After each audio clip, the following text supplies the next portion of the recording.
In today's video, you will hear some people exposing secrets, since they are no longer confined by NDA. If you like my content, do like and subscribe. I am creating content to try to raise funds for my dad's treatment. So if you want to support his ongoing battle, the GoFundMe link is in the description section below. Thank you so much for being here. And now, let's get started. Story 1. The secret to short call times. Back in the day, I worked in tech support, and we had this one manager who loved to brag about how his team had the lowest call times in the company.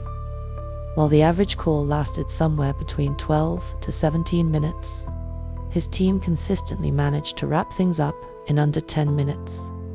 They got rewarded for it, too, multiple times. Eventually, his so-called strategy became the gold standard, and soon, every support team, even our internal IT, was told to follow it. The secret behind their impressive numbers. It was locked behind a strict NDA, supposedly to keep competitors from stealing the idea. When the call center would bid on contracts, they'd boast, "Our customer satisfaction scores are on par, but our call times are 20 to 30% lower than our competitors." The dirty little secret behind that NDA, their big method for success: just hang up on people. Seriously, that was it. Find any excuse to say, "Okay, go ahead and try that, and call back if it doesn't fix it." Then just hang up before they could ask any more questions. "Alright, reboot your PC, and that should fix everything. Thanks for calling." Click. Eventually, the company introduced metrics that actually mattered, like first call resolution.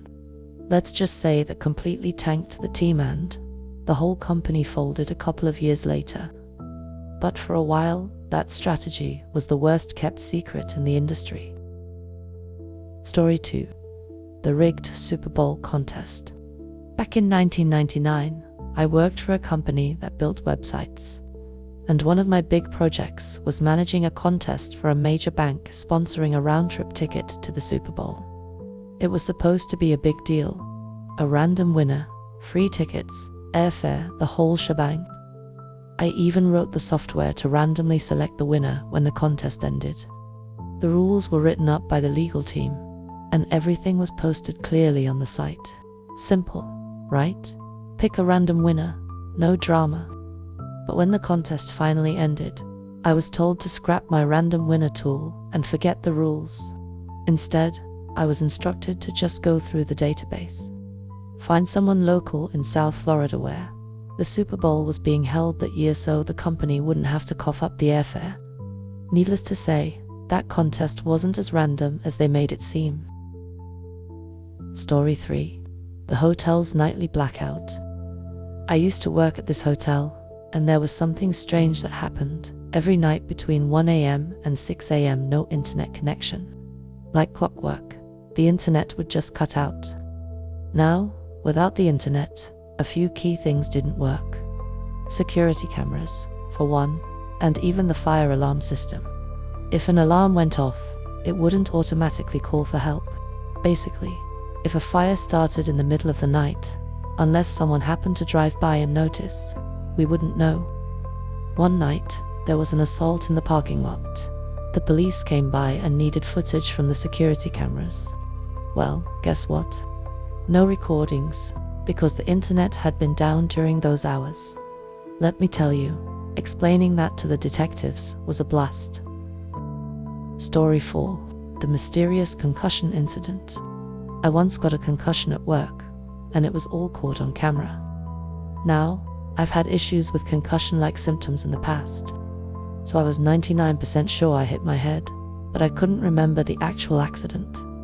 The injury was serious enough that I missed a few weeks of work. Since I wasn't entirely sure what happened, I asked to see the video to confirm what went down. They flat out refused. Claimed there was no evidence I hit my head.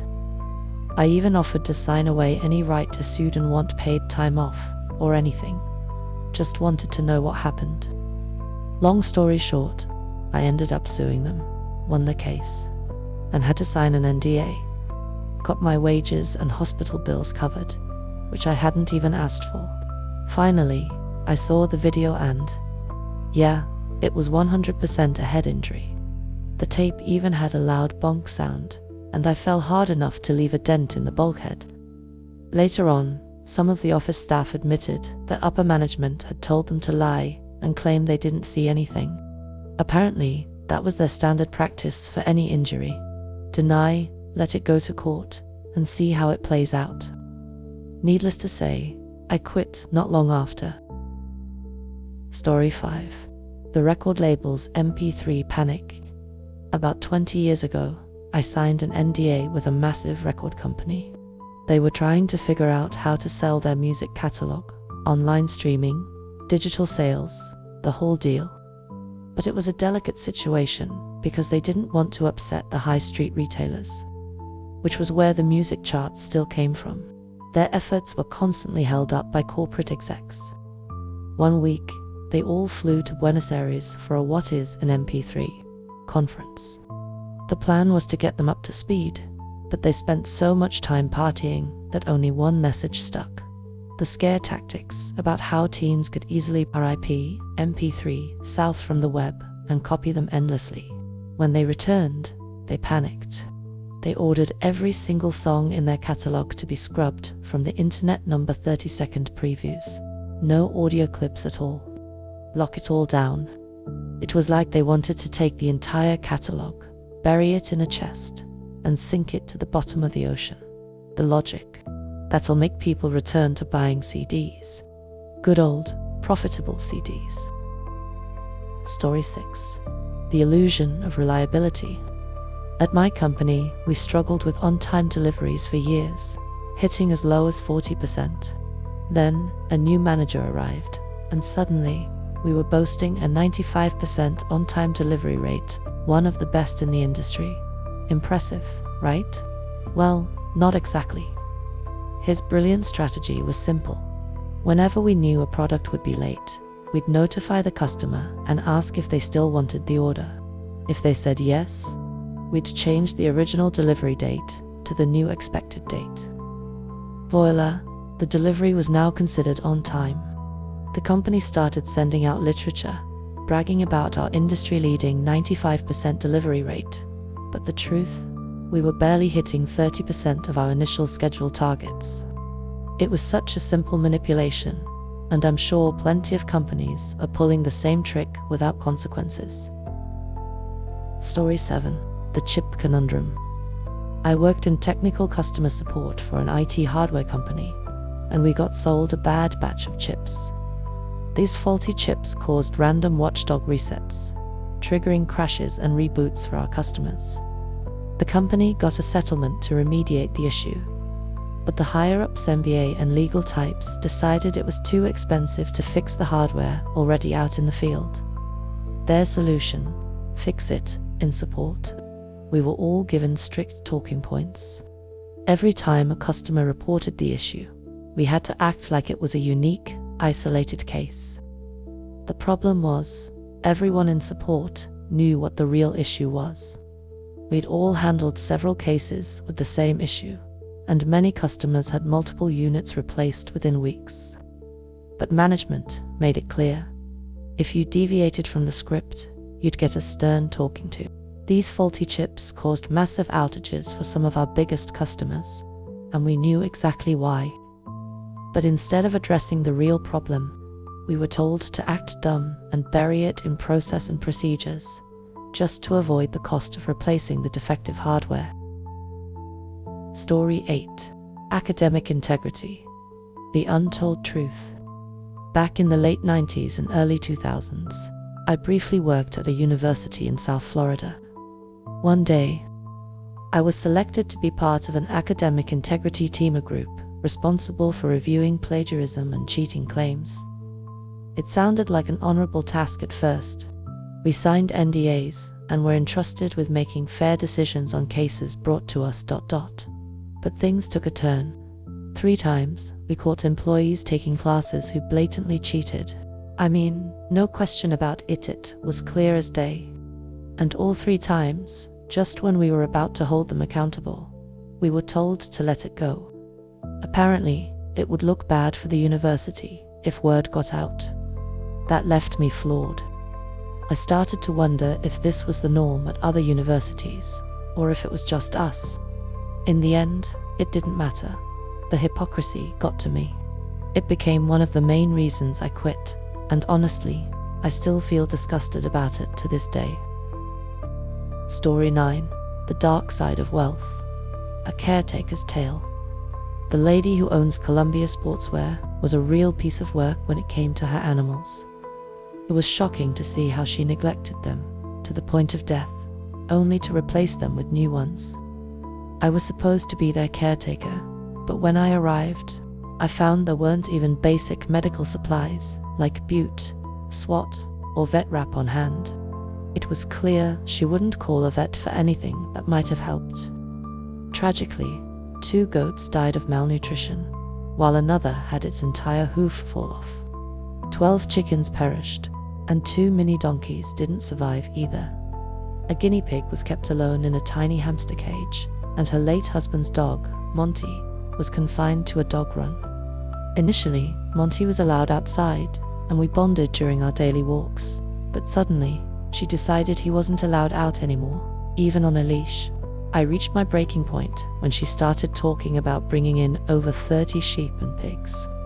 It was a miserable atmosphere in her mansion.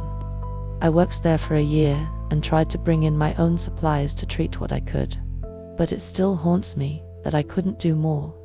I called animal control multiple times, but they never intervened, even when the goats looked like walking skeletons.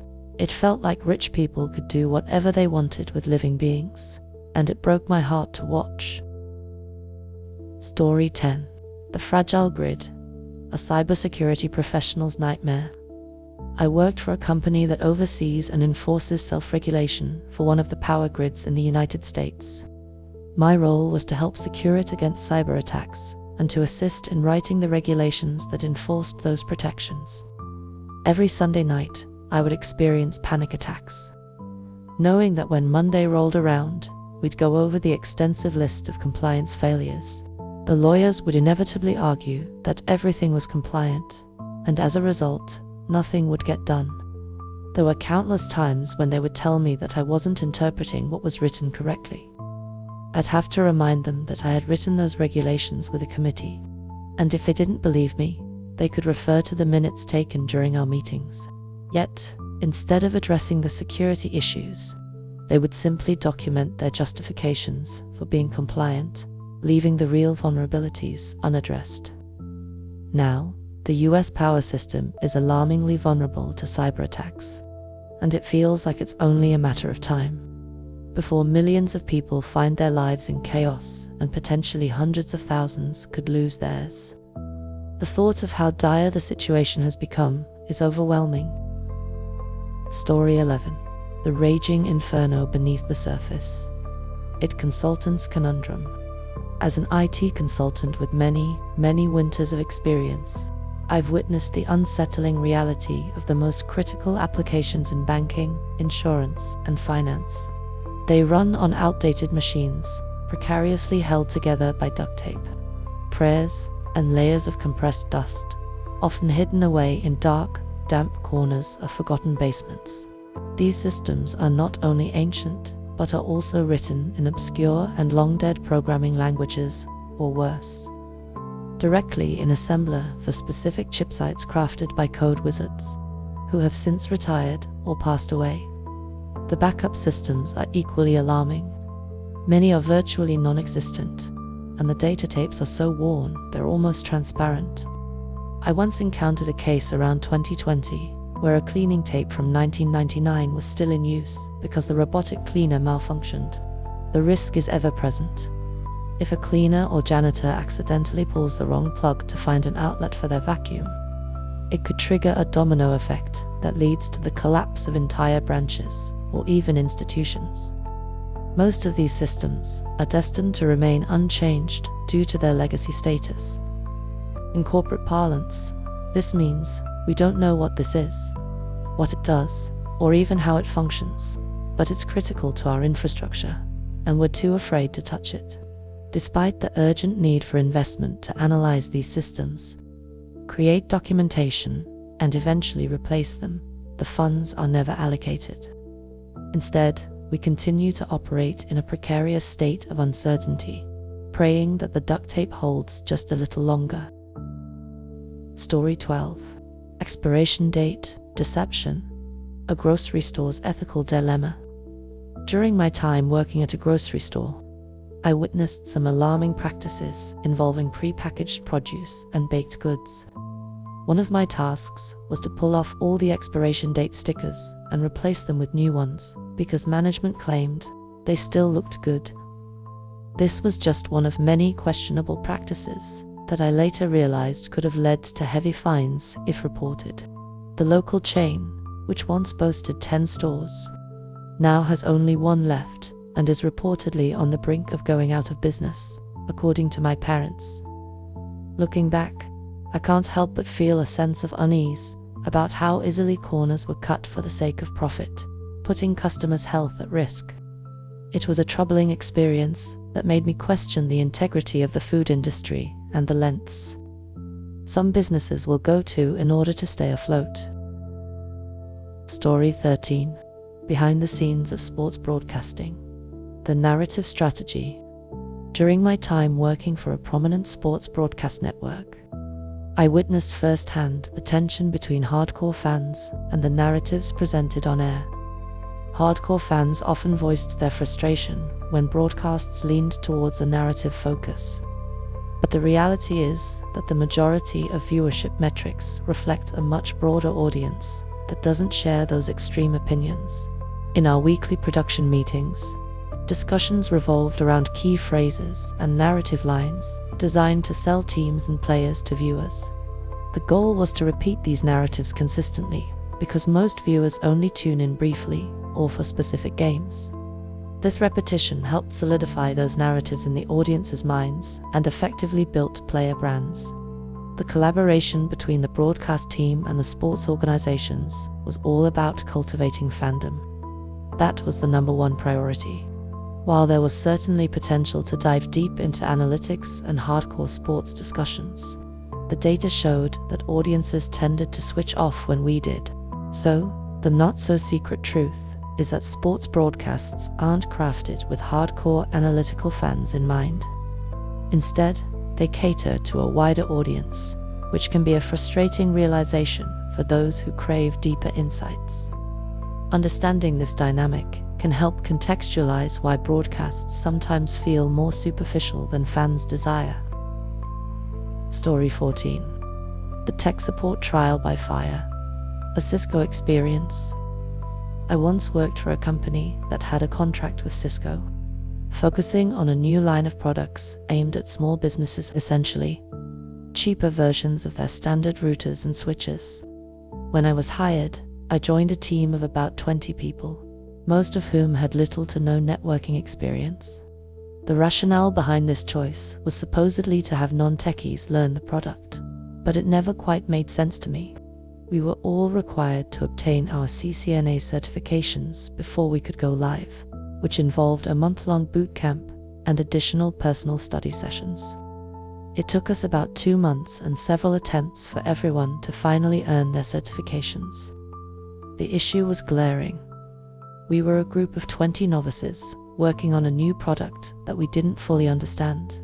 Our training focused on generic CCNA material, with no specific guidance on the actual products we were supposed to support.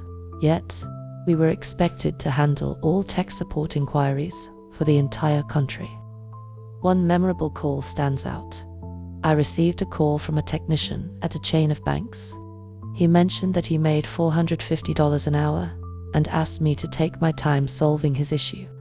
He had called because he was experiencing connectivity problems. When I asked the classic tech support question, "Is it plugged in?" he sheepishly admitted that he had forgotten to plug in the power. It turned out that the problem he faced was related to a main hub, likely affecting branches elsewhere. In the end, 90% of the employees on that team quit within the first 3 months of working there. It was a chaotic experience, to say the least, and highlighted just how ill-prepared we were for the challenges we faced. Story 15. A legal battle against greed. exposing corporate exploitation. My ex-boyfriend worked for a company that underwent a dramatic transformation, shifting from a legal operation to one that exploited financially troubled individuals. After signing an NDA and a non-compete agreement, he found himself in a morally challenging position. When the company took another step toward legally defrauding people, he felt compelled to report the situation to the authorities. In response, his ex-boss sued him for violating the NDA, forcing my ex to hire an attorney and prepare for court. However, when they arrived at the courthouse, the tables turned dramatically. His former boss was facing federal charges, and his assets had been frozen, leaving him unable to pay his attorney. In addition to the federal charges, the ex-boss attempted to sue my boyfriend again when he opened a new shop 2,000 miles away. However, his attorney advised him that the non-compete clause was not enforceable in this situation.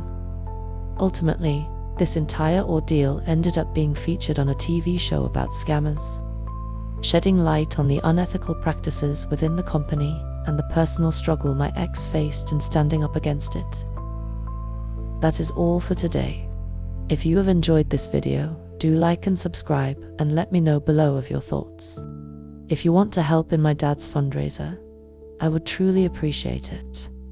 Hope you have an absolutely amazing day. You can also check my other videos on screen.